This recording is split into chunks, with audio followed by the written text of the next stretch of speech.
Hello दोस्तों, आपके अपने चैनल एसजी नॉवल वर्ल्ड में आप सबका स्वागत है। ऐसे ही रोचक स्टोरी के लिए चैनल को सब्सक्राइब जरूर कर लीजिए। आइए अब एपिसोड कंटिन्यू करते हैं। एपिसोड 191। आदित्य ले आया अपनी जिया को वापस। आदित्य बेहोश जिया को अपने सीने से लगाए बैठा रहता है। ड्राइवर उसकी कार वहां से स्वर्ण मैंशन की तरफ ले जाता है। उसे वहां से जाता देखकर रोहन, मिस्टी और आरव भी निकल जाते हैं।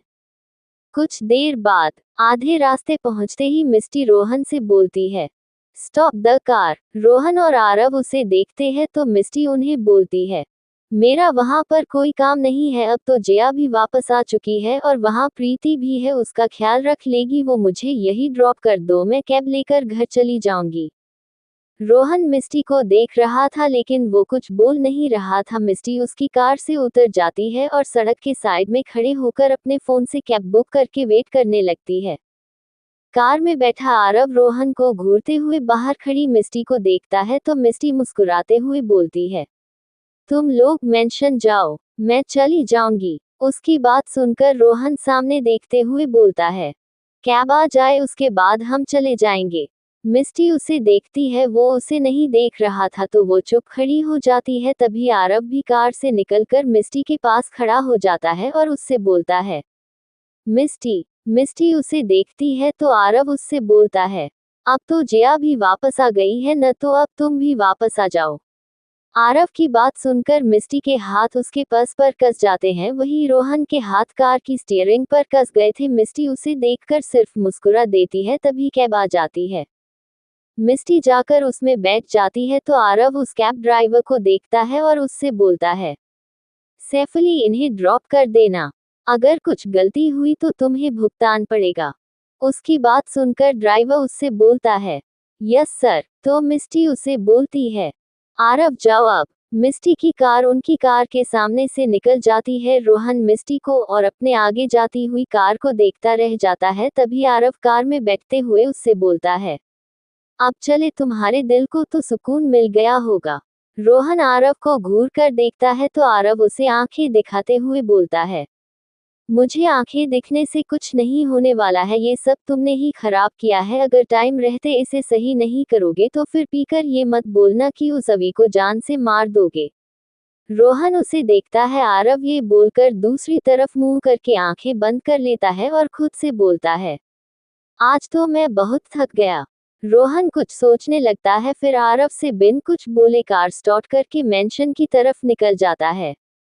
एस्टीन का विला। एस्टीन गुस्से में एक बड़ी सी कुर्सी पर बैठा हुआ था। उसके सामने राज बैठा हुआ था। एस्टीन उसे घूरते हुए बोलता है, कहा था मैंने तुम्हें उस लड़की को मामूली मत समझो, लेकिन नहीं, तुम्हें मेरी बात समझ में तो आ ही नहीं रही थी, देख लिया ना।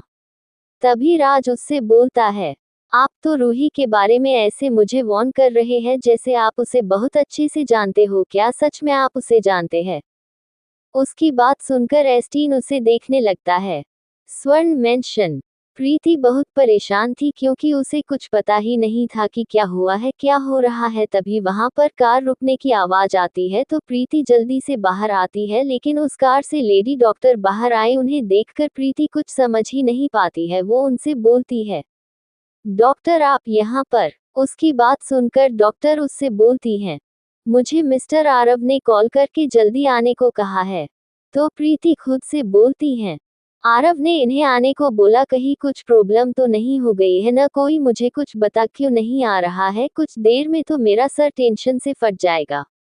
प्रीति डॉक्टर को अंदर आने को बोलती है। वो लोग अंदर जाने लगती है। तभी पीछे से आदित्य की कार मेंशन में आकर रुकती है।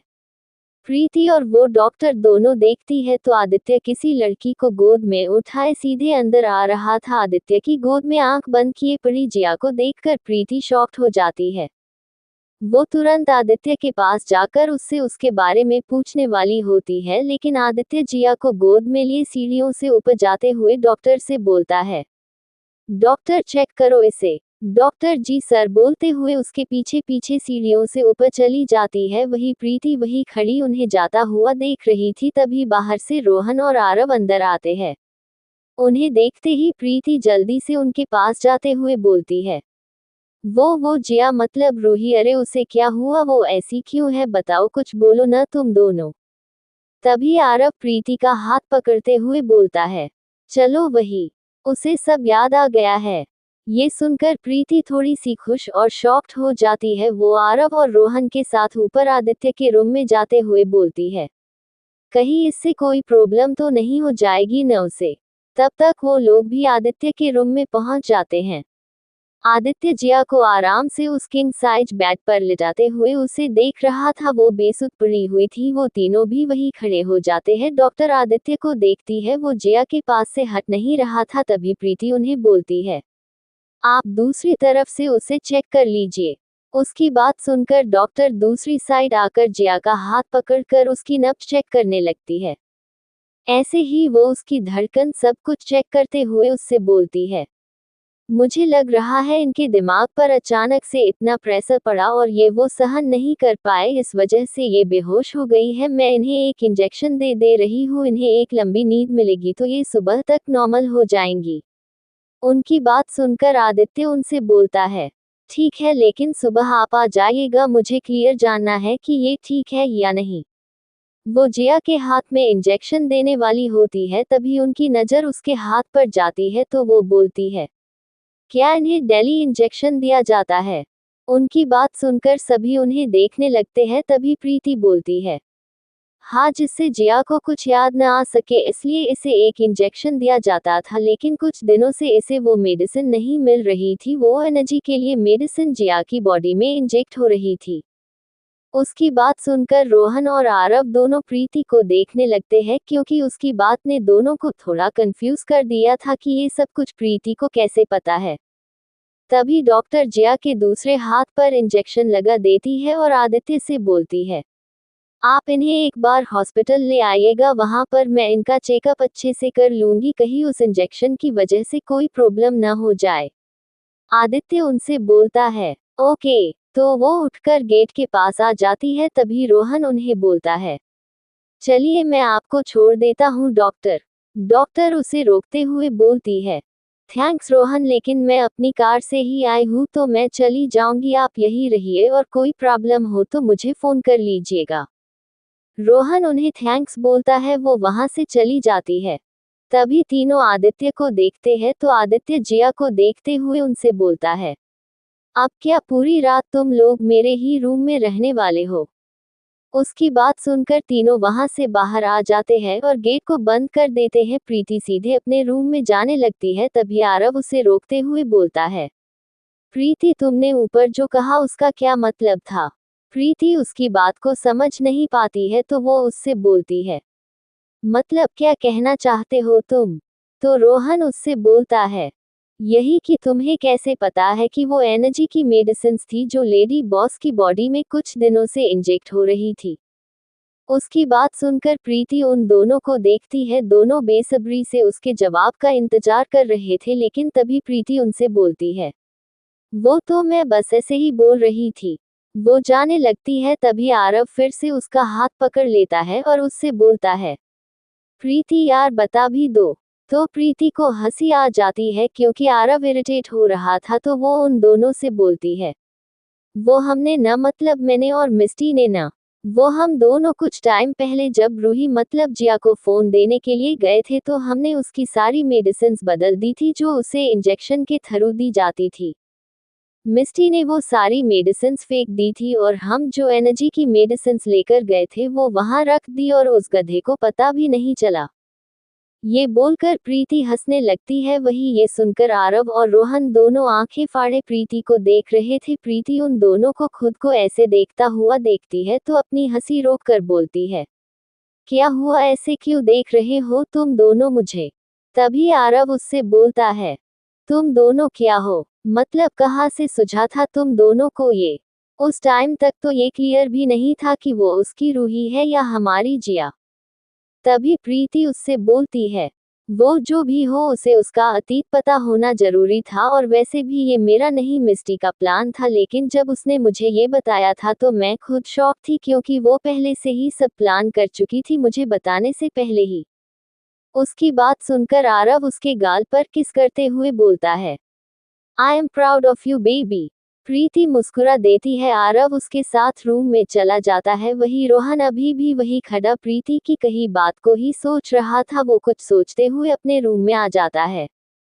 तभी वो अपना फोन लेकर मिस्टी को फोन लगाता है। मिस्टी अभी ही घर पहुंची थी। वो फोन देखती है तो उठा लेती है। तभी रोहन धीरे से बोलता है, घर पहुंच गई तुम? मिस्टी को उसकी आवाज में एक उदासी सी महसूस होती है, लेकिन वो उससे बोलती है, हाँ बस अभी पहुंची। रोहन आगे कुछ बोलने वाला होता है, तभी उसे फोन में अवी की आवाज सुनाई देती है जो मिस्टी से बोल रहा था, मिस्टी तुम आ गई। मिस्टी उसे देखते हुए फोन को देखती है तो उससे बोलती है, हाँ लेकिन तुम अभी तक क्यों जाग रहे हो?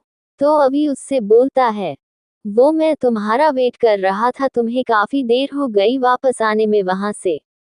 मिस्टी उससे बोलती है, हाँ वो वहाँ काम थोड़ा ज्यादा हो गया था। रोहन मिस्टी और अवी की बातें सुनता है तो खुद ही फोन कट कर देता है और खिड़की के पास खड़ा होकर आसमान में चंद को देखने लगता है। मिस्टी अवी को गुड नाइट बोलकर अपने घर में आ जाती है। वो अपना फोन देखती है, रोहन ने फोन कट कर दिया था। मिस्टी भी उदास हो जाती है। तभी वो खुद से बोलती है, चलो मिस्टी, ऐसे काम नहीं चलेगा। तुम्हें हमेशा खुद के साथ ही रहना है। लोग सिर्फ कुछ देर तुम्हारी जिंदगी में आते हैं। अब तो जिया भी वापस आ गई है। हे भगवान, कल मैं मंदिर आकर ढेर सारा प्रसाद बांटूंगी। बस अब मेंशन में सब कुछ ठीक रखना। वो अपने बेड पर आकर सोने की कोशिश करने लगती है, लेकिन वो जैसे ही आंख बंद करती है उसे रोहन का चेहरा दिखने लगता है। मिस्टी इरिटेट होते हुए खुद से बोलती है, ऐसे नहीं चलेगा मिस्टी। वो उठकर अपने ड्रॉवर से एक मेडिसिन बॉक्स लेती है और उसमें से एक दवा लेकर खाकर पानी पी लेती है और खुद से बोलती है, अब तुम मुझे याद नहीं आओगे। स्वर्ण मेंशन, आदित्य का रूम। आदित्य डॉक्टर के जाने के बाद से ही वैसे ही बैठा हुआ था। जिया शांति से सो रही थी, वही आदित्य उसके पास उसका हाथ पकड़ कर बैठा उसे ऐसे निहार रहा था जैसे अगर वो जरा सी आंख बंद करेगा तो ये सब बदल जाएगा, जिया गायब हो जाएगी। एपिसोड 192, जिया की खामोशी। वो उसे ऐसे देख रहा था जैसे वो अभी उसकी आंखों से ओझल हो जाएगी। वही जिया, वो तो गहरी नींद में सब बातों से बेखबर सो रही थी। आदित्य ने 1 मिनट के लिए भी अपनी पलकें तक नहीं झपकाई थी। सुबह का समय। आदित्य टाइम देखता है, सुबह हो चुकी थी। वो उठकर पर्दे को थोड़ा सा खोल देता है जिससे उस रूम में सूरज की किरणें बिखर जाती है, लेकिन जिया के चेहरे पर एक भी किरणें नहीं पड़ रही थी। आदित्य आकर जिया के माथे पर किस करते हुए उससे बोलता है, गुड मॉर्निंग बीवी। लेकिन जिया नहीं उठी थी। आदित्य एक्सरसाइज करने चला जाता है। वहां पर पहले से ही रोहन था। आदित्य उसे देखते हुए बोलता है, तुम्हें कुछ करना है या ऐसे ही रहना है? उसकी बात का मतलब रोहन को बिल्कुल भी समझ नहीं आता है, तो वो आदित्य को देखते हुए बोलता है, क्या बॉस? आदित्य रोहन को देखता है, फिर अपनी एक्सरसाइज करने लगता है, तो रोहन भी उससे इस बारे में कुछ नहीं पूछता है। तभी आरव भी वहां पहुंचता है। वो अभी भी नींद में लग रहा था। वो दोनों को बोलता है, गुड मॉर्निंग गाइस। वो भी रोहन के बगल में आ जाता है तो रोहन उससे बोलता है, तुम कल इतना थक गए थे कि इतनी लेट उठे हो? तभी आरव अपनी एक्सरसाइज छोड़कर उससे बोलता है, ओह हेलो रोहन ब्रो, आपको सिंगल रहने का शौक है तो जरूरी नहीं सबको हो। मेरी प्यारी सी गर्लफ्रेंड है तो थोड़ी रात हो गई मुझे सोने में, और हाँ कल मैंने कितना बड़ा काम किया है तो क्या थकूंगा भी नहीं। तभी रोहन स्माइल करते हुए बोलता है, हाँ कल तुमने मुझे बचा लिया। तभी आरव एटीट्यूड के साथ बोलता है, सिर्फ तुम्हें ही नहीं, तुम्हारी गर्ल नहीं मेरी दोस्त मिस्टी को भी बचाया मैंने। ये सुनकर रोहन थोड़ा उदास हो जाता है। आरव उसे देखता है तो तुरंत समझ जाता है। तभी वो बोलता है, ये सब छोड़ो, तुमने मुझसे ये नहीं पूछा कि मैं वहां पंडित के गेटअप में क्या कर रहा था। रोहन उसे देखता है। तभी आरव उससे बोलता है, रहने दो, पूछने को मैं खुद ही बता देता हूँ। वो न जब तुम और भाई मेंशन से निकल चुके थे तो मैं और प्रीति दोनों ही परेशान थे वहां क्या हो रहा होगा। तभी मैंने मिस्टी को कॉल किया और उसने मुझे बताया कि अगर गलत पंडित रहे तो शादी तो वैसे भी नहीं होगी। तो मेरे और मेरी बेबी के दिमाग में इंडिया आया और मैंने उस पंडित के बारे में मिस्टी से पूछकर उसकी जगह खुद को पंडित के गेटअप में रेडी किया और उससे ही मैंने वो सब सीखा था जो मैं वहां बोल रहा था। मुझे तो ऐसा कुछ पता भी नहीं था। ये बोलकर आरव हंसने लगता है तो रोहन उसे बोलता है, हम बहुत दिमाग यूज कर लिया था तुमने, तभी ज्यादा नींद की जरूरत पड़ी। ये बोलकर रोहन हंसने लगता है। वही आदित्य उन दोनों की बातों को सुनते हुए अपनी एक्सरसाइज कर रहा था। कुछ देर में वो जाने लगता है, तभी आरव जल्दी से उसके पास जाते हुए बोलता है, भाई सुनिए। आदित्य अचानक से रुकता है जिससे आरव उसकी पीठ से टकरा जाता है। आदित्य मुड़कर उसे घूरता है तो आरव जबरदस्ती की स्माइल देते हुए उससे बोलता है, वो भाई मैं तो बस पूछ रहा था, जिया उठ गई क्या? रोहन और आरव दोनों ही आदित्य के जवाब का इंतजार करने लगते हैं। तभी आदित्य उससे बोलता है, नहीं, और वो तुम्हारी भाभी है तो उसे भाभी बोलना शुरू कर दो तुम। अगली बार मैं ये नहीं सुनूंगा। वो चल जाता है। आरव उसे जाते हुए देखकर खुद से बोलता है, अब ये क्या बात हुई, बचपन से मैं उसे जिया की बुलाता हूँ, वो मेरी ही एज की है, मैं नहीं बोल रहा उसे भाभी मानता तो हूँ ना, बोलना जरूरी थोड़ी न है। तभी रोहन उसके साइड से निकलते हुए उससे बोलता है, अगर नहीं बोलोगे तो सोच लो बॉस की बात न मानने पर तुम और क्या क्या नहीं मानने वाले हो। ये बोलकर रोहन भी आगे चला जाता है। वही आरव जल्दी से उसके साथ चलते हुए बोलता है, क्या यार तुम तो मुझे डरा रहे हो। रोहन सीधे से उससे बोलता है, डरा नहीं रहा हूँ, बता रहा हूँ मैं तो बस। वो सीधे अपने रूम में चला जाता है। आरव उसे खड़े होकर देख रहा था। तभी प्रीति वहां आती है और उस दिशा में देखती है, वहां कोई नहीं था और आरव उस तरफ ही देख रहा था। तो प्रीति उससे बोलती है, आरव मेंशन की दीवारों में कुछ प्रॉब्लम है क्या? आरव उसकी बात सुनकर दीवार को देखकर बोलता है, नहीं तो प्रीति, लेकिन तुम ऐसा क्यों पूछ रही हो? तो प्रीति उसे बोलती है, जब वहां कोई प्रॉब्लम नहीं है तो तुम उस दीवार को इतने गुस्से में क्यों घूर रहे हो? उसकी बात सुनकर आरव उसे बोलता है, ओह बेबी मैं दीवार को नहीं देख रहा था, वो तो रोहन ब्रो मुझसे कुछ बोल कर गए, मैं उसी वजह से उन्हें घूर रहा था, लेकिन वो कब निकल गए पता ही नहीं चला। तभी प्रीति उससे बोलती है, हाँ आरव कल मिस्टी तुम लोगों के साथ आ रही थी ना?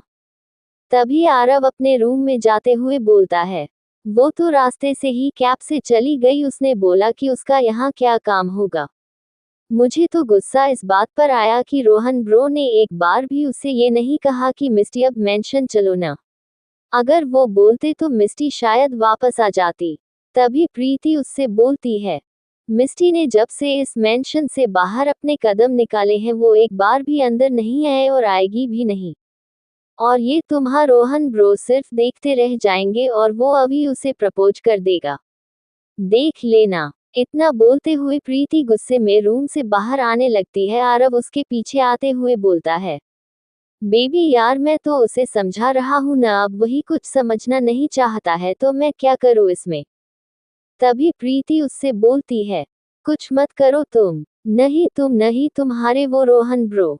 तुम सब लड़के होते ही एक जैसे हो, पहले किसी से प्यार करो फिर उसे अपने रूल्स बता दो कि मैं ये नहीं कर पाऊंगा। बेचारी लड़की जिससे वो खुद ही तुम्हें छोड़ दे और बाद में तुम उसे न छोड़ो, उसके पीछे पड़े हो रहते हो। अरे अगर रिश्ता खत्म ही करना है तो अपनी धकेल भी मत दिखाओ ना। कम से कम वो लाइफ में आगे तो बढ़ेगी, लेकिन नहीं तुम लोगों से ये भी बर्दाश्त नहीं हो पाएगा। उसकी बात सुनकर आरव का दिमाग खराब हो रहा था। प्रीति गुस्से में मुड़ती है, तभी वो रोहन से टकरा जाती है। दोनों रोहन को देखते हैं जो उन दोनों की बातें ही काफी देर से सुन रहा था। प्रीति उसे घूरते हुए साइड से चली जाती है। आरव भी रोहन को घूरते हुए अपने रूम में चला जाता है। वो दोनों को जाता हुआ देखता है तो उसका उन दोनों से ज्यादा दिमाग खराब हो जाता है, क्योंकि उसने उन दोनों की बातें सुन ली थी जो प्रीति ने बोली। आदित्य का रूम। आदित्य एक्सरसाइज करके जब आया तब भी जिया उठी नहीं थी तो वो शावर लेने चला जाता है। कुछ देर में जब वो वापस आता है तो उसे सामने बेड पर जिया बैठी दिखती है, जो अपना सर अपने घुटनों में छुपाए चुपचाप बैठी थी। आदित्य जो अभी ही शावर लेकर आया था वो अपनी टॉवल साइड में रखते हुए जिया के सामने आकर खड़ा हो जाता है, लेकिन जिया उसे देखती ही नहीं है। आदित्य उसके सामने बैठते हुए थोड़ा झुककर जिया को देखता है। जिया रो रही थी, उसकी आंखों से आंसू बह रहे थे।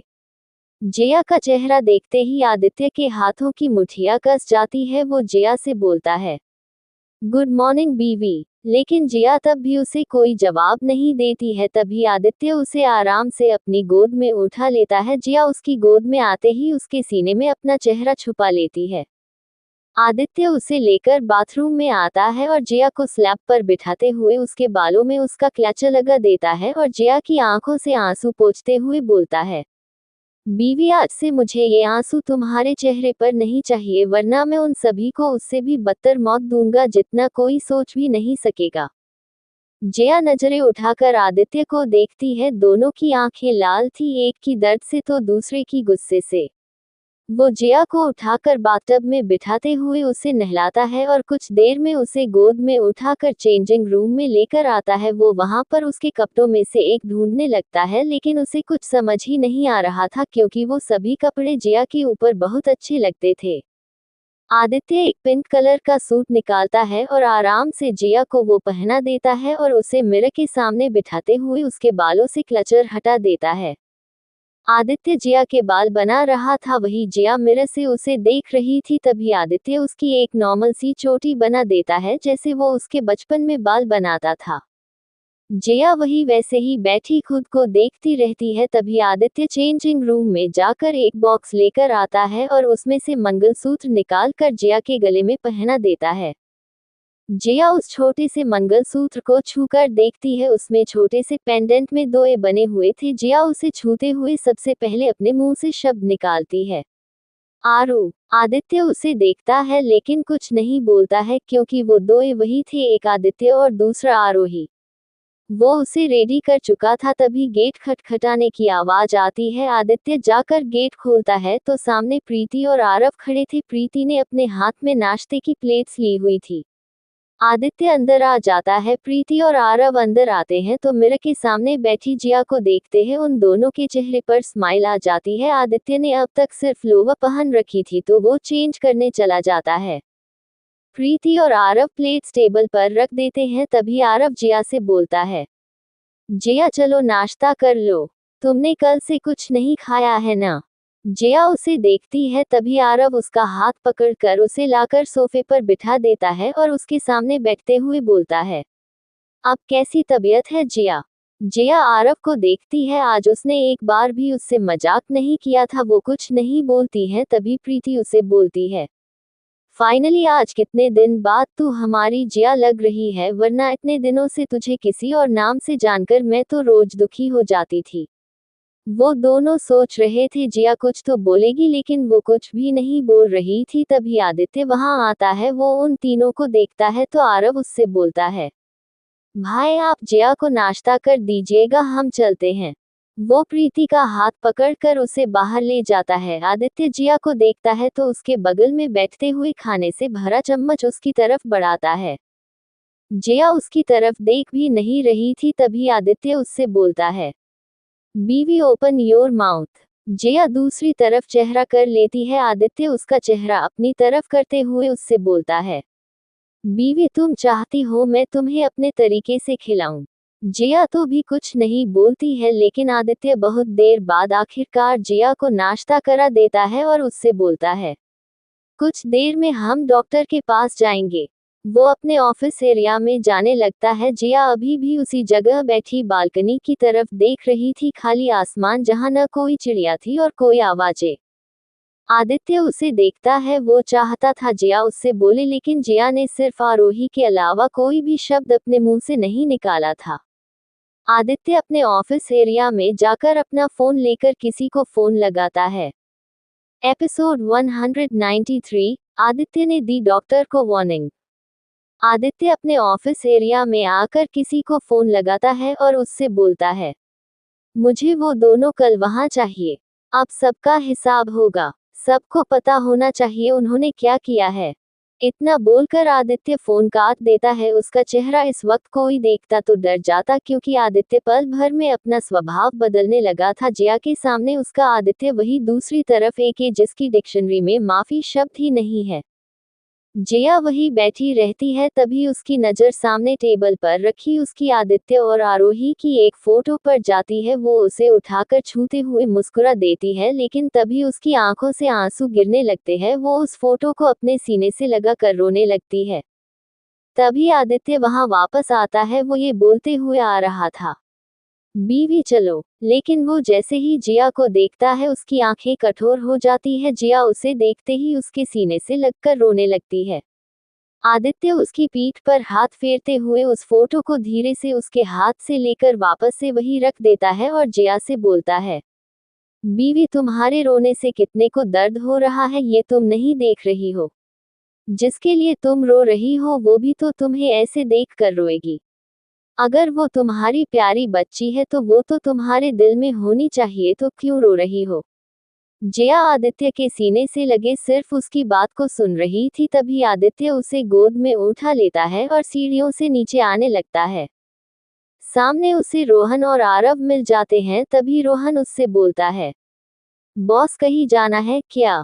चलिए मैं ले चलता हूँ। उसकी बात सुनकर आदित्य उसे बोलता है, मैं ले जाऊंगा रोहन, हम हॉस्पिटल जा रहे हैं बीवी के चेकअप के लिए। इतना बोलकर वो वहां से निकल जाता है। तभी प्रीति बाहर आती है तो उसे देखकर आरव बोलता है, बेबी तुम कहीं जा रही हो क्या? तभी प्रीति रोहन को घूरते हुए उससे बोलती है, चलो मुझे घर जाना है, तुम मुझे ले चलोगे या फिर मैं खुद ही चली जाऊं? आरव उससे बोलता है, हाँ ठीक है मैं ले चलता हूँ ना। वो उसे लेकर जाने लगता है। तभी वो रोहन से बोलता है, रोहन ब्रो क्या तुम मेंशन में अकेले रहने वाले हो? तुम भी कुछ सोचो, ऐसे बैठने से कुछ भी नहीं होने वाला है। इतना बोलकर वो प्रीति को लेकर वहां से निकल जाता है। रोहन अपने रूम में आता है तो वही घूमते हुए कुछ सोचे लगता है। बहुत देर बाद वो अपना फोन निकालता है और सोचते सोचते मिस्टी को फोन लगाता है। मिस्टी घर पर ही थी, वो काम कर रही थी तो वो फोन को बिना देखे उठा लेती है और अपने कान के पास लगाते हुए बोलती है, हेलो कौन? तो रोहन के हाथ उसके फोन पर कस जाते हैं। वो कुछ बोल नहीं रहा है। मिस्टी जब कुछ देर तक कोई आवाज नहीं सुनती है तो फोन को अपने कान के पास से हटाकर नाम देखती है। उस पर रोहन का नंबर उसे दिखता है तो वो फोन को अपने कान से वापस से लगा लेती है और रोहन के कुछ बोलने का इंतजार करने लगती है। लेकिन काफी देर तक जब रोहन नहीं बोलता है तो वो खुद से बोलती है, मेरा फोन खराब हो गया है क्या? किसी की आवाज क्यों नहीं आ रही है मुझे? हेलो, शायद सच में खराब हो गया। वो फोन कट करने वाली होती है कि तभी रोहन बोलता है, तुम्हारे फोन की आवाज ठीक है, वो मैं रोहन बोल रहा हूँ मिस्टी। उसकी आवाज सुनकर मिस्टी कुछ नहीं बोलती है। रोहन उससे बोलता है, वो तुम फ्री हो क्या अभी? उसकी बात मिस्टी को थोड़ी अजीब लगती है लेकिन तभी वो उससे बोलती है, तुम ये क्यों पूछ रहे हो? तो रोहन उससे बोलता है, वो तुम लेडी बॉस के ठीक हो जाने पर भगवान को प्रसाद चढ़ाने वाली थी न, तो मैं बस वही तुम्हें याद दिला रहा था। उसकी बात सुनकर मिस्टी के चेहरे पर स्माइल आ जाती है। उसे याद था इसलिए वो अभी तक ऑफिस नहीं गई थी, लेकिन रोहन उसे ये याद दिलाएगा। मिस्टी को इस बात का बिल्कुल भी यकीन नहीं हो रहा था। तभी मिस्टी उससे बोलती है, हाँ जाना तो है, मैं जाने ही वाली हूँ। उसकी बात सुनकर रोहन उसे बोलता है, तुम अकेले जा रही हो? तभी मिस्टी उससे बोलती है, नहीं वो मैं अकेले ही जाने वाली थी, लेकिन अभी ने बोला कि उसे मंदिर जाना अच्छा लगता है तो वो मेरे साथ ही जा रहा है, मैं अकेले नहीं जा रही हूँ। उसकी बात सुनकर रोहन तुरंत उससे बोलता है, तुम उसके साथ मत जाओ, मैं उस तरफ थोड़ा काम है तो मैं वही आ रहा हूँ, मैं तुम्हें ले चलता हूँ। ये बोलते हुए रोहन खुद भी सोच रहा था कि कहीं मिस्टी उसे इनकार न कर दे। लेकिन तभी मिस्टी उसे बोलती है, तुम मेरे साथ मंदिर आओगे? ठीक है 5 मिनट में आओ, मैं वेट कर रही हूँ। उसकी बात पूरी भी नहीं हुई थी कि रोहन अपनी कार की चाबी लेते हुए बाहर आकर कार स्टार्ट कर देता है और उससे बोलता है, ओके तुम रेडी रहना, मैं पहुंचता हूँ 5 मिनट में। मिस्टी फोन काट देती है। रोहन के चेहरे पर एक बड़ी सी स्माइल आ गई थी। वही मिस्टी भी रेडी होने चली जाती है। City hospital. आदित्य जिया को हॉस्पिटल ले आया था। वो उसे गोद में ही लेकर हॉस्पिटल के अंदर जा रहा था। वही आसपास जितने लोग भी उसे देख रहे थे उनके चेहरे पर स्माइल आ जा रही थी, क्योंकि आदित्य और जिया दोनों ही किसी को नहीं देख रहे थे। वही सबकी नज़र उन दोनों पर ही थी। वो उसे लेकर सीधे उस लेडी डॉक्टर के केबिन में चला जाता है। वो डॉक्टर आदित्य को वहां देखते ही अपनी कुर्सी से खड़ी हो जाती है। उनकी नजर आदित्य की गोद में गुमसुम सी जिया पर जाती है तो आदित्य को एक रूम की तरफ ले जाते हुए बोलती है, सर आप इन्हें यहाँ बिठा दीजिए। आदित्य जिया को आराम से वहां बिठा देता है और वही खड़ा रहता है। वो डॉक्टर आदित्य को देखती है। उन्हें लगा आदित्य खुद बाहर चला जाएगा, लेकिन वो नहीं जा रहा था और आदित्य के डर की वजह से वो उससे बोल भी नहीं पा रही थी। जिया उन्हें देखकर आदित्य को देखती है, तभी वो उससे बोलती है, आदित्य। इतने दिनों बाद जिया के मुंह से अपना नाम सुनते ही आदित्य जिया को देखने लगता है। तभी जिया उसे बोलती है, प्लीज बाहर जाए। आदित्य उससे बोलता है, बीवी तुम्हारा चेकअप है तो मैं बाहर क्यों जाऊं। वो जिया को देखता है, फिर उस डॉक्टर को। दोनों ही उसे देख रही थी। तभी वो दोनों से बोलता है, ओके मैं यही हूँ, जो करना है जल्दी करो। डॉक्टर उसे बोलती है, थैंक यू सर। आदित्य बाहर आ जाता है। तभी वो डॉक्टर मुस्कुराते हुए जिया से बोलती है, थैंक्स मैम, आपके बोलने पर सर बाहर तो गए, चलिए मैं आपके कुछ टेस्ट करूंगी पहले। तभी जिया उसे बोलती है, आप मुझसे बड़ी है, आप मुझे मैम मत बोलिए, सिर्फ जिया बोलिए। उसकी बात सुनकर डॉक्टर उसे बोलती है, सॉरी मैम लेकिन हम ऐसा नहीं कर सकते हैं। जिया आगे उनसे कुछ नहीं बोलती है। डॉक्टर उसके चेकअप करने लगती है। वही आदित्य केबिन में ही बैठा हुआ था। तभी उसका फोन बजता है तो वो कॉल उठाते हुए बाहर चला जाता है। राजपूत हाउस। आरव प्रीति को लेकर तो आ गया था, लेकिन वो खुद काफी टाइम से यहाँ नहीं आया था। इस वजह से उसे अंदर जाने में थोड़ा अजीब लग रहा था। प्रीति तो अपना घर देखते ही जल्दी से अंदर जाने लगती है, लेकिन जैसे ही वो आरव को पीछे रुका हुआ देखती है तो उससे बोलती है, आरव तुम वहां क्यों रुक गए, चलो न अंदर, मम्मा वेट कर रही है हमारा। आरव उससे बोलता है, हाँ लेकिन मुझे थोड़ा अजीब लग रहा है प्रीति। तभी प्रीति उससे बोलती है, आरव मुझे पता है तुम क्या सोच रहे हो, लेकिन जैसा तुम सोच रहे हो ऐसा कुछ भी नहीं है। मम्मा और पापा ऐसा कुछ नहीं सोचेंगे, मैं जानती हूँ उन्हें। वो उसे लेकर अंदर आ जाती है। अंदर प्रीति की मॉम और डैड दोनों बैठे उन्हीं लोगों का इंतजार कर रहे थे। प्रीति जाते ही उन लोगों के गले लग जाती है। वही आरव वही खड़ा था। तभी मिस्टर राजपूत आरव से बोलते हैं, बेटा यहाँ आओ, तुम्हें वहाँ ऐसे खड़े रहने की जरूरत नहीं है। उनकी बात सुनकर आरव मुस्कुराते हुए आकर उन दोनों के पैर छूता है और उनसे बात करने लगता है। मिस्टी का घर। रोहन मिस्टी के घर पहुंचने तक ही अपनी वॉच में टाइम देख रहा था। वो मिस्टी के फ्लैट के गेट तक पहुंचा ही था कि तभी मिस्टी गेट खोल देती है। रोहन मिस्टी को सामने देखते ही शॉक्ड हो जाता है। मिस्टी सामने देखते ही वापस अंदर आते हुए बोलती है, तुम 8 मिनट लेट हो गए हो। रोहन अंदर आते हुए बोलता है, वो सॉरी, ट्रैफिक। वो घबरा गया था। तभी मिस्टी उसे बोलती है, चलो ये थाल पकड़ो। वो रोहन के कुछ बोलने से पहले ही उसके हाथ में कपड़े से ढका हुआ थाल रख देती है और दूसरा थाल खुद के हाथ में पकड़ते हुए बाहर आ जाती है। वो गेट लॉक करके सीधे लिफ्ट में आकर खड़ी हो जाती है। इतनी देर में रोहन उसके पीछे पीछे आकर लिफ्ट में खड़ा हो जाता है। दोनों ही एक दूसरे से कुछ नहीं बोलते हैं। नीचे आते ही रोहन जल्दी से कार की पीछे की सीट पर थाल रखते हुए मिस्टी के लिए गेट खोलता है। मिस्टी आगे की सीट पर बैठते हुए एक थाल अपने हाथ में ले लेती है। रोहन जल्दी से ड्राइविंग सीट पर बैठते हुए कार स्टार्ट कर देता है और वहां से मंदिर के लिए निकल जाता है। City hospital. जिया के टेस्ट पूरे हो चुके थे। जिया को डॉक्टर केबिन में लेकर आती है तो जिया आदित्य को ढूंढने लगती है, लेकिन आदित्य वहां नहीं था। जिया घबरा जाती है। तभी आदित्य केबिन के अंदर आता है तो उसे देखते ही जिया लंबी सांस लेती है। आदित्य उसे नोटिस करता है। वो जिया का हाथ पकड़कर उसे चेयर पर बिठाते हुए डॉक्टर से बोलता है, सभी टेस्ट सही है ना। उसकी बात सुनकर डॉक्टर समझ ही नहीं पाई कि वो इस बात का क्या जवाब दे, लेकिन तभी वो उससे बोलती है, सर मैम अभी ठीक है, बस उस इंजेक्शन की वजह से थोड़ी प्रॉब्लम इनकी बॉडी में हुई है। अभी मैं ये क्लियर नहीं कर पाऊंगी कि वो इनकी बॉडी में कहाँ इफेक्ट करेगा, लेकिन मैं कुछ मेडिसिन दे रही हूँ। अगर मैम उसे प्रॉपरली लेंगी तो ये जल्दी ही इनकी बॉडी से हट जाएगा।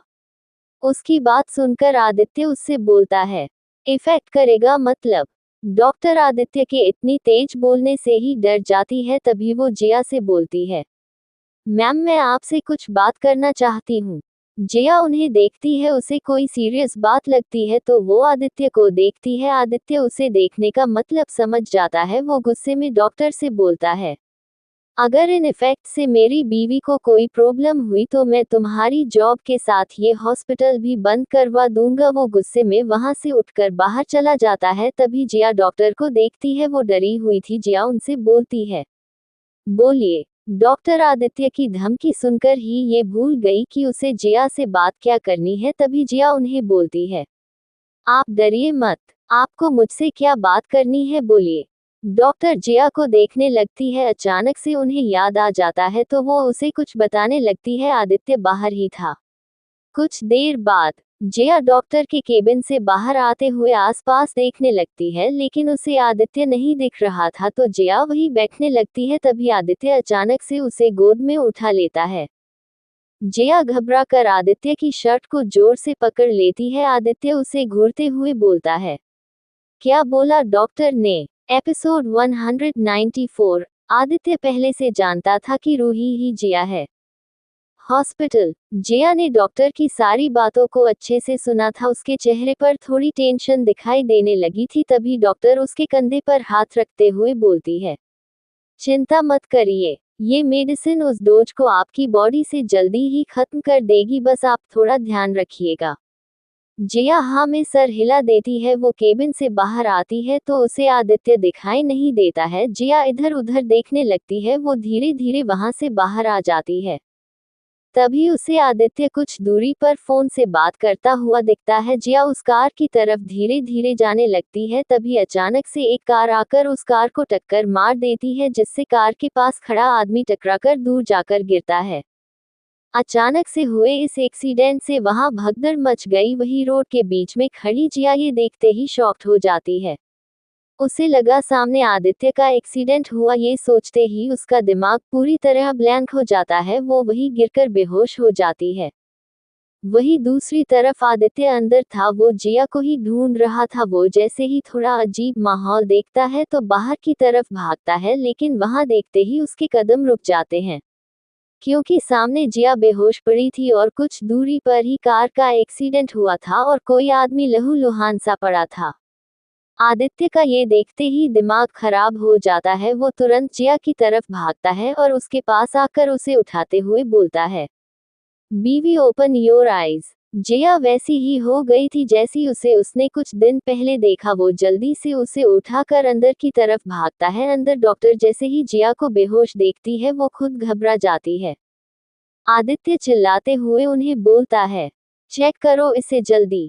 डॉक्टर उसे चेक करने लगती है। वही आदित्य की हालत और उसका दिमाग दोनों ही बुरी तरह से खराब हो चुका था। डॉक्टर कुछ बोल नहीं रही थी। वो काफी देर से चेक कर रही थी। वही आदित्य का पेशेंस लेवल पार हो चुका था।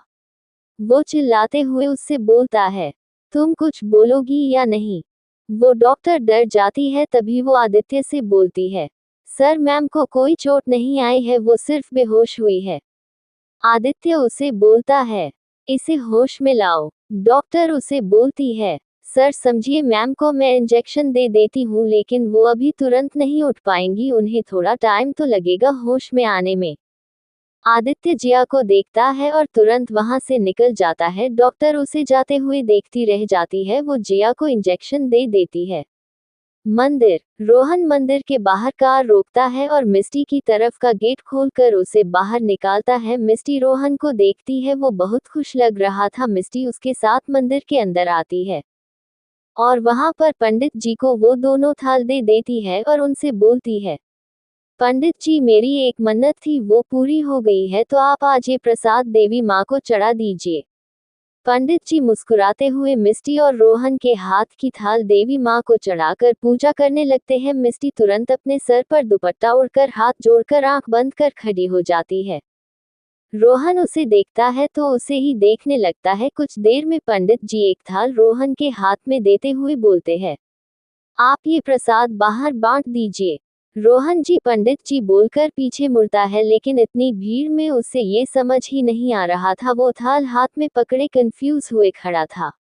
मिस्टी उसे देखती है तो उससे बोलती है, चलो मैं बताती हूँ क्या करना है। रोहन मिस्टी के साथ आगे आ जाता है। मिस्टी उस थाल से प्रसाद लोगों को बांटने लगती है और सभी लोग खुश होकर प्रसाद ले रहे थे। रोहन सभी को देख रहा था।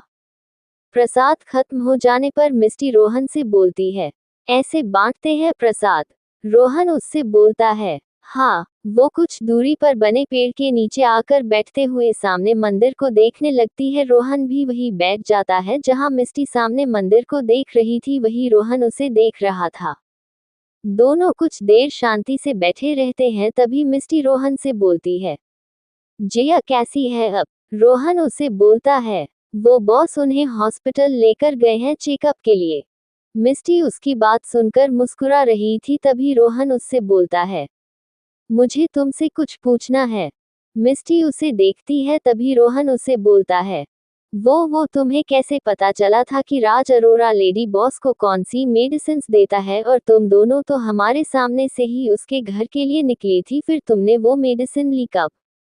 उसकी बात सुनते ही मिस्टी के चेहरे की स्माइल गायब हो जाती है। रोहन उसके चेहरे के एक्सप्रेशन नोटिस कर रहा था। तभी वो मिस्टी से बोलता है, बताओ। मिस्टी उसे देखती है तो उससे बोलती है, तुम मुझसे ये क्यों पूछ रहे हो? तभी रोहन उससे बोलता है, क्योंकि मुझे ये जानना है कि तुम किसके कहने पर ये सब कर रही थी, और वो भी हमारे ये जानने से पहले कि मिस रूही ही लेडी बॉस है। उसकी बात सुनकर मिस्टी उसे बोलती है, तुम आज इसलिए आए हो कि तुम्हें मुझसे ये सब जानना है? उसकी बात सुनकर रोहन उसे बोलता है, नहीं ऐसी कोई बात नहीं है, बस ये बात मुझे डाउटफुल लगी, इसलिए मैं बस ये जानना चाहता हूँ कि जो मुझे लग रहा है वो सच है या नहीं। उसकी बात सुनकर मिस्टी उसके सामने खड़े होकर उससे बोलती है, तुम्हें जानना है न? ठीक है सुनो। हाँ, मुझे जो लेटर मिला था मैंने तुम लोगों को सिर्फ आधी बात बताई थी। मुझे पता था कि वो लेटर मुझे किसने भेजा है, और मैं जब रूही से मिली मुझे तब भी पता था कि वो जिया है। मैं उसे न जानने का दिखावा इसलिए कर रही थी जिससे राज अरोरा को कोई शक न हो सके और मैं रूही को वापस से जिया बनाने की कोशिश कर सकूं। और मुझे ऐसी बहुत सी बातें पता है जो तुम तीनों नहीं जानते हो, क्योंकि उन्होंने मुझे जिया के आसपास रहने को कहा था। उसकी मेडिसिन्स के बारे में मुझे नहीं पता था, मुझे सिर्फ वो मेडिसिन्स दी गई और मैंने उसे बदल दी। मुझे सिर्फ ये पता है कि वो जिया को हार्म नहीं करती। उसे कुछ बात याद भी आने लगी थी, लेकिन उस राज ने मेरा दिमाग खराब कर दिया ये बोलकर कि वो जिया से शादी कर रहा है। मैंने उनसे बोला तो मुझे ये बोला गया कि मुझे तुम्हें वहां पहुंचाना है, तुम कुछ करने वाले थे। उसकी बात सुनकर रोहन उससे बोलता है, मतलब मैंने जब तुम्हें फोन किया था तो तुम्हें पता था कि मैं वहां आ वाला हूँ? उसकी बात सुनकर मिस्टी बोलती है, हाँ पता था मुझे। तभी रोहन उससे बोलता है, तो तुमने ये सब हमें क्यों नहीं बताया था उस टाइम पर?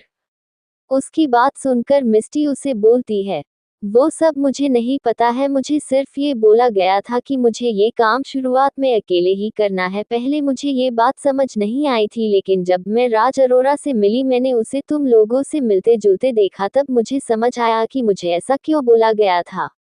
रोहन चुप था क्योंकि उसे समझ में आ चुका था कि दो लोग पहले से जानते थे कि वो रूही ही जिया है, एक मिस्टी और दूसरा। वो अपनी ही सोच में गुम था। तभी मिस्टी उसे देखते हुए अपने फोन में कुछ करती है और वहां से जाने लगती है। तभी रोहन उसका हाथ पकड़ लेता है तो मिस्टी मुड़कर उसे देखती है, उसकी आंख में आंसू आ चुके थे। वो रोहन से बोलती है, रोहन एक बात बोलूं? रोहन उसकी आंखों में देखता है। तभी मिस्टी बोलती है, अब बस करो ये सब। मैं तुमसे दूर रहकर तुम्हें भूलने की बहुत कोशिश कर रही थी, लेकिन तभी जिया के लिए तुम वापस आ गए। पता है मैंने अपने इमोशंस को बहुत कंट्रोल किया है, लेकिन अब नहीं, प्लीज बार बार मेरी लाइफ में वापस मत आओ। मैं अब खुद को नहीं संभाल पाऊंगी, इसलिए प्लीज मुझसे दूर रहो। अब जिया भी ठीक है तो तुम्हें मेरे पास आने के लिए रीजन भी नहीं चाहिए, तो प्लीज यही खत्म करो इसे। वो रोहन का हाथ अपने हाथ से हटा देती है और उससे बोलती है, मैं जानती हूँ तुम क्या सोच रहे हो, लेकिन मैं तुम्हारे बारे में गलत नहीं सोच रही। मुझे पता है तुम सबक बारे में सोचते हो, इसलिए आई एम प्राउड ऑफ यू। वो मुस्कुरा रही थी लेकिन उसकी आंखों से आंसू बहे जा रहे थे। वो वहां से चली जाती है। वही रोहन की आंख में पहली बार आंसू थे जो उसकी आंखों से बाहर छलक जाते हैं। वो सिर्फ जाती हुई मिस्टी को देख रहा था। हॉस्पिटल। जिया को थोड़ा थोड़ा होश आने लगा था। वो डॉक्टर वही खड़ी थी। तभी आदित्य केबिन के अंदर आता है। उसके बाल खराब हो चुके थे। उसे देखकर ऐसा लग रहा था जैसे उसने किसी को बहुत मारा हुआ हो। डॉक्टर उसे देखकर वहां से हट जाती है। आदित्य सीधे आकर जिया के गाल पर हाथ रखते हुए उससे बोलता है, बीवी उठो। जी जैसे ही आदित्य की आवाज सुनती है वो तुरंत आंख खोल देती है। सामने आदित्य को देखते ही जिया उसके गले लगकर रोने लगती है और उससे बोलती है, आप कहाँ थे? आप ठीक हो आदित्य? मुझे लगा आप। वो आगे कुछ बोल ही नहीं पा रही थी।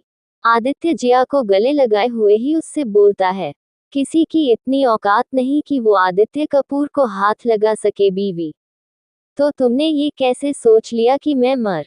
उसके इतना बोलते ही जिया उसके मुंह पर हाथ रख देती है और उससे बोलती है, आपको मेरी भी उम्र मिल जाए, मैं सुकून से मर जाऊंगी लेकिन मैं नहीं देख पाऊंगी आपको।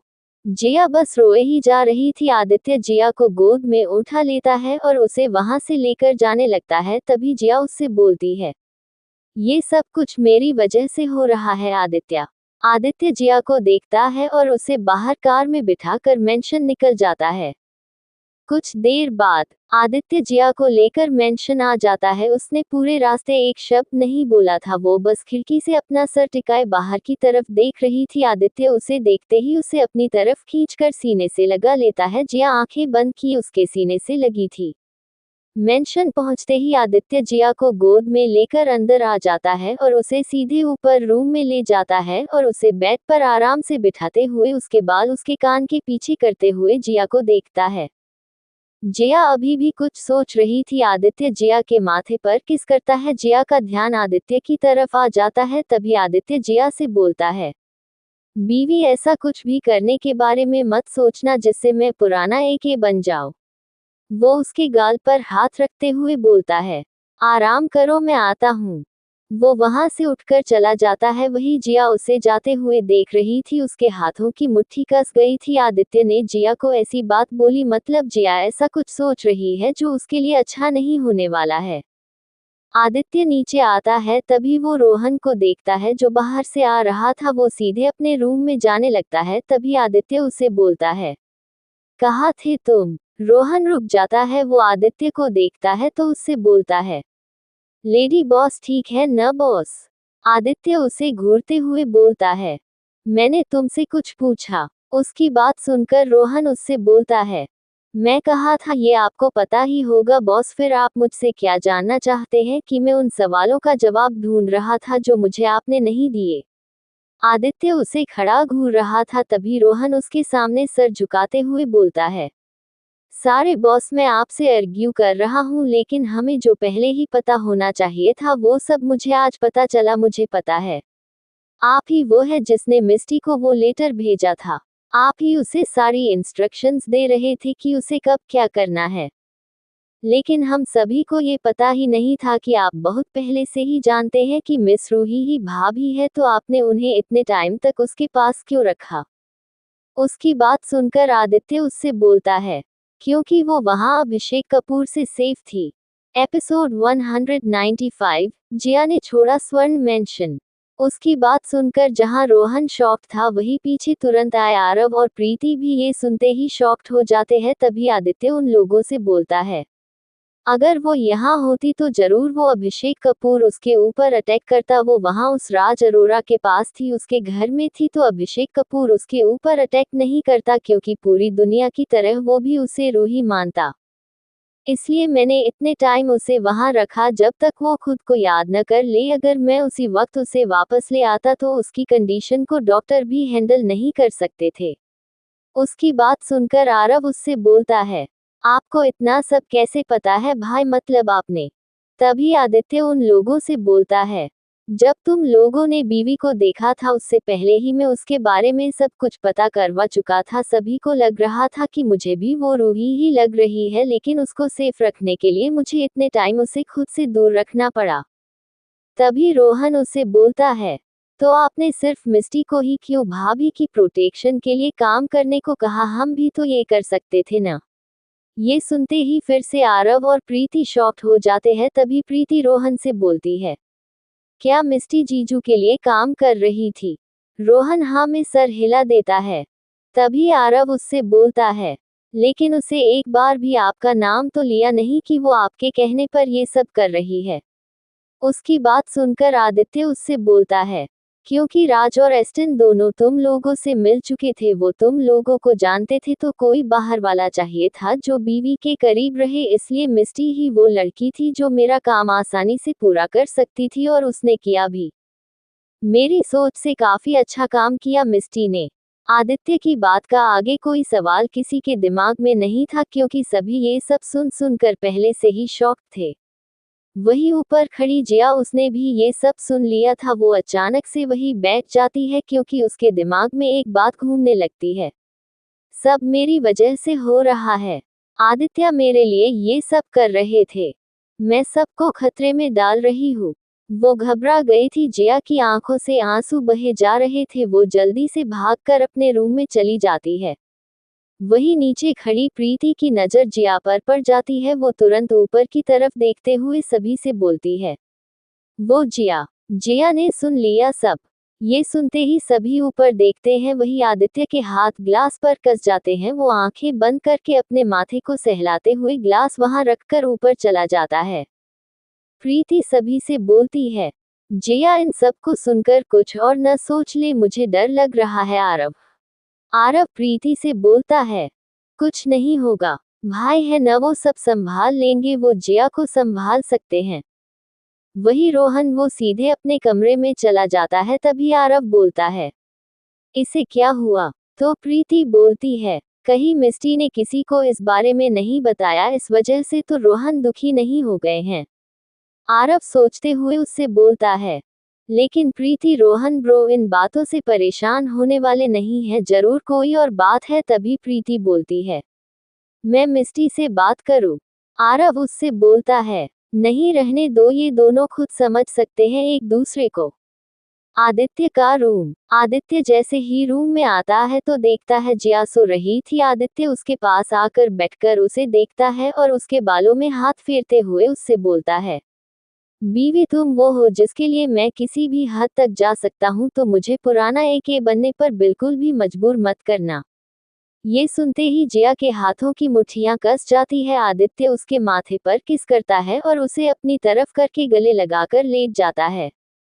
कुछ देर बाद जिया आंखें खोलकर आदित्य को देखती है। वो आंखें बंद किए हुए जिया को अपनी बाहों में लिए था। जिया उसके सीने पर सर रखकर आंखें बंद कर लेती है। तभी उसकी आंखों से आंसू आदित्य की शर्ट को गीला करते हैं। आदित्य जैसे ही ये महसूस करता है, वो तुरंत जिया को पलटकर अपने नीचे कर लेता है। जिया अचानक से आंखें खोल देती है। दोनों एक दूसरे को देखने लगते हैं। जिया की आंख से आंसू बहने वाले होते हैं। तभी आदित्य जिया की आंख पर अपने होंठ रख देता है। जिया आंखें बंद कर लेती है। आदित्य उसकी दोनों आंखों पर किस करता है। जिया के हाथ उसकी शर्ट पर कस जाते हैं। आदित्य जिया की नाक पर किस करता है, फिर उसे देखने लगता है। जिया उसे देखती है। तभी वो उसको अपनी तरफ खींचकर उसके होंठ पर अपने होंठ रख देती है।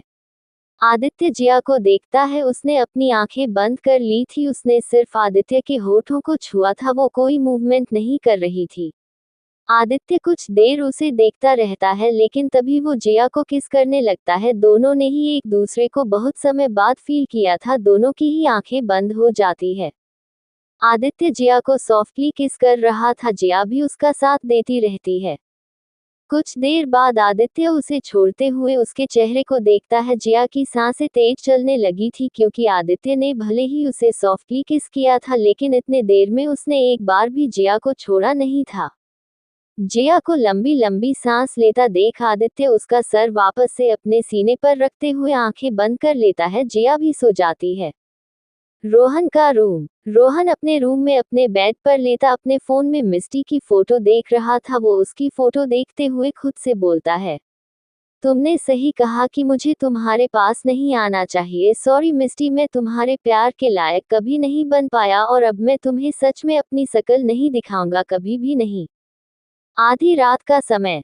पूरे मेंशन में सभी लोग सो रहे थे। आदित्य भी सो चुका था। तभी जिया आंखें खोलकर आदित्य को देखती है। वो जिया को गले लगाए शांति से सो रहा था। जिया उसे कुछ देर तक देखती रहती है। तभी वो धीरे से आदित्य का हाथ अपने ऊपर से हटाकर बेड से उठ जाती है।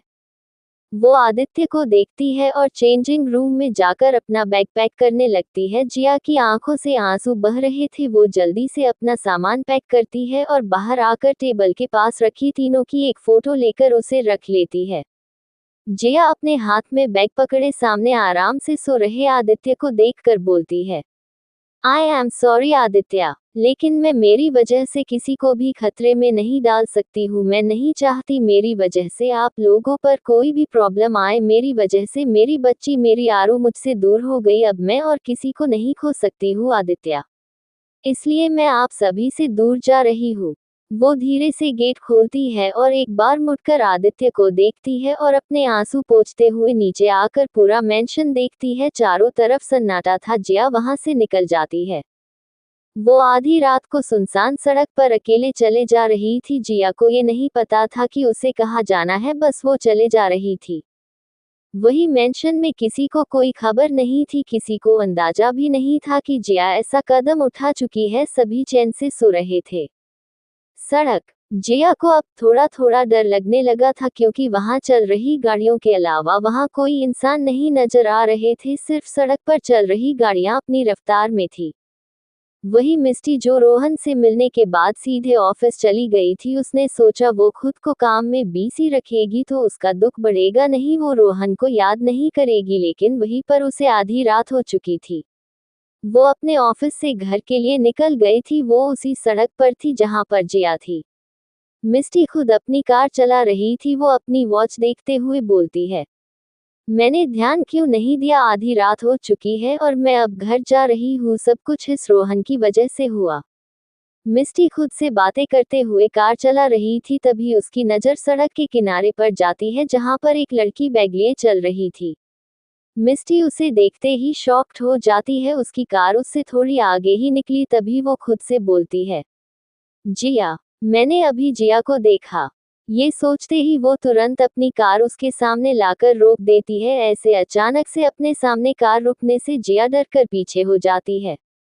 तभी मिस्टी जल्दी से कार से बाहर आते हुए जिया के सामने आकर उससे बोलती है, ऐ जिया। जिया अपने सामने मिस्टी को देखते ही शॉक्ड हो जाती है। मिस्टी देखती है जिया की आंखों से आंसू बह रहे हैं। वो उसका हाथ पकड़ते हुए उससे बोलती है, जिया, तू इतनी रात को यहाँ क्या कर रही है, और वो भी बैग लेकर?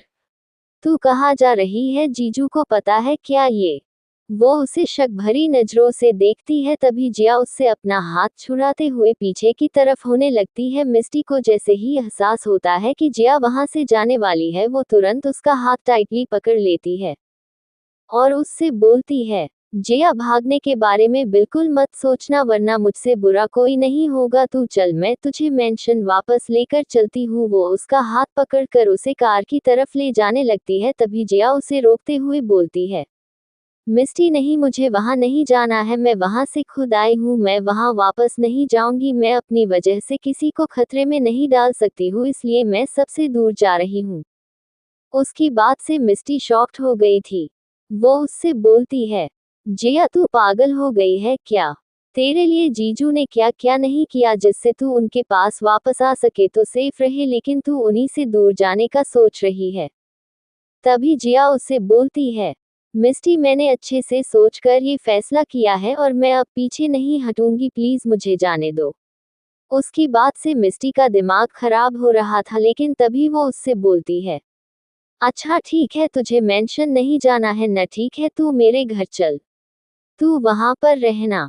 तभी जिया उससे बोलती है, नहीं, मैं तुम्हें भी खतरे में नहीं डालना चाहती मिस्टी। अंकल सिर्फ मेरी वजह से सबको नुकसान पहुंचाने को कोशिश कर सकते हैं, इसलिए मैं नहीं जा सकती तुम्हारे साथ।